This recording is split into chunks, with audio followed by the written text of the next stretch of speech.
Hello 10th class. आज 9 फरवरी 2024 को आपका संस्कृत का पेपर हो चुका है।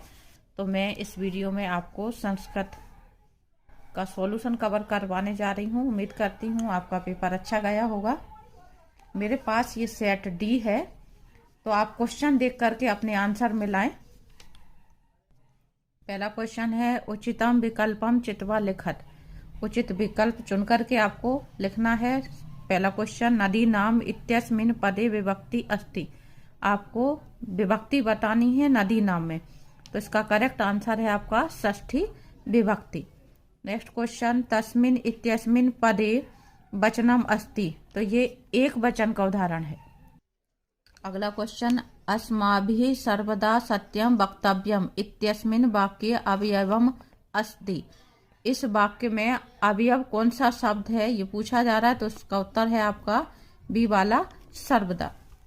अधोलिखितेषु शब्देषु अव्यय पदम न अस्ति नहीं है ये पूछा जा रहा है, तो ये उत्तर है आपका रमा।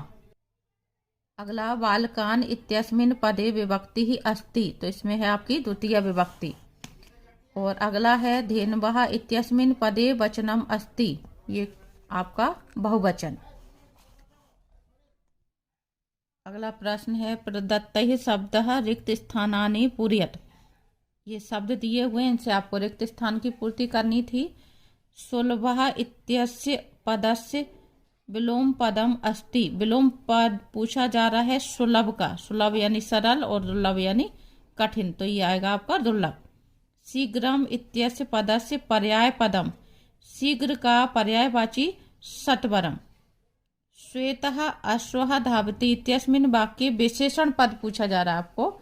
विशेषण पद क्या है? श्वेतः अश्वः, तो यहाँ पे आएगा शब्द आपका श्वेत। तो ये आपका दिया हुआ है श्वेत, तो ये आना था आपके तीसरे वाले में।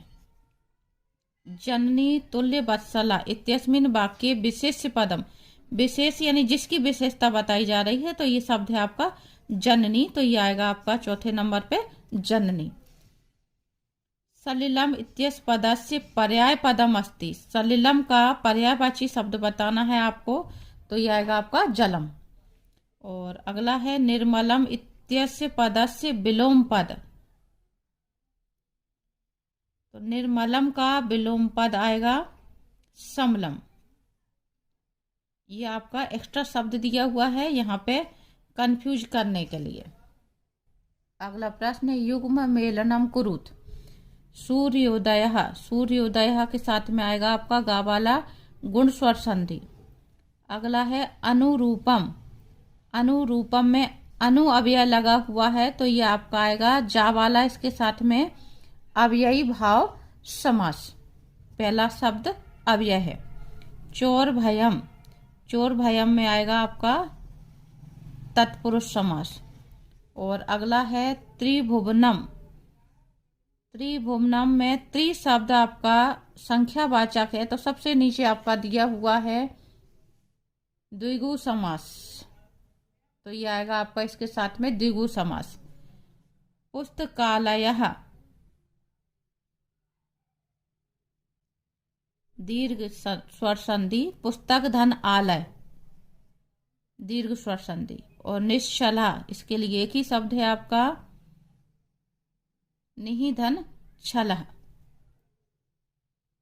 प्रश्न नंबर 4, एक पदेन उत्तरम लिखत। दुर्बले सुते कस्य अधिकः कृपा भवति। तो यहाँ उत्तर आएगा मातु। पिता पुत्राय बाल्ये किम यच्छति। विद्या धनम। आदाय इत्यस्मिन् पदे कः प्रत्यय अस्ति। आदाय में ल्यप प्रत्यय है। कथयितुम इत्यस्मिन् पदे कः प्रत्यय अस्ति। तुमुन प्रत्यय है इसमें। पाधन कत्वा संयुज्य किम पदम भविष्यति। तो ये शब्द बनेगा आपका पीतवा। अनिशम महानगर मध्ये किम प्रचलति। तो उत्तर होगा आपका कालायस चक्रम। आगे है आपके आम और न। पिबति इत्यस्मिन् पदे एक वचनम न अस्ति। ना पूछा जा रहा है, तो ये उत्तर हो गया आपका ना। और यदि यहाँ आ जाता अस्ति तो होता आम। ठीक है ना। क्योंकि ये एक वचन का ही उदाहरण है, लेकिन यहाँ पे कहा जा रहा है कि एक वचन नहीं है, तो ये न। अपठत इत्यस्मिन् पदे लंग लकार अस्ति, आम। अगला, निर्गच्छति इति पदे निर उपसर्ग अस्ति, आम। प्रत्युपकारः इति पदे प्र उपसर्गः अस्ति, तो ये आपका न है। प्रत्युपकारः में प्रति उपसर्ग है, प्र नहीं है, तो ये आपका गलत है, यानी न। लभते इत्यस्मिन् पदे प्रथम पुरुषः अस्ति, लभते में प्रथम पुरुष है, तो ये आम। आसीत इत्यस्मिन् पदे बहुवचनम अस्ति, न, ये एक वचन है और लंग लकार का उदाहरण है।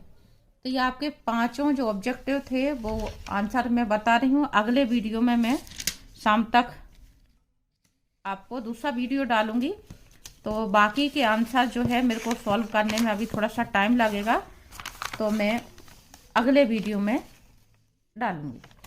उम्मीद करती हूँ इतना आपको समझ में आ गया होगा। मैं आपको बाकी का पेपर दिखा देती हूँ।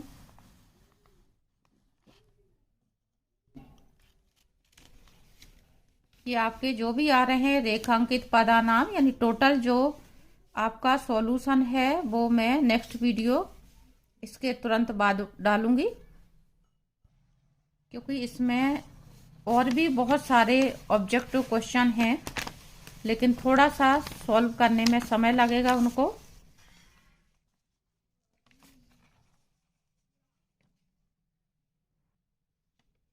तो आपको यदि इन सभी के आंसर में लाने हो तो आप सेकंड पार्ट जरूर देखें और चैनल को सब्सक्राइब कर लें। चैनल पर सभी पेपर के सॉल्यूशन डाले जाएंगे, तो आप देखते रहें। ये आपके निबंध आए थे।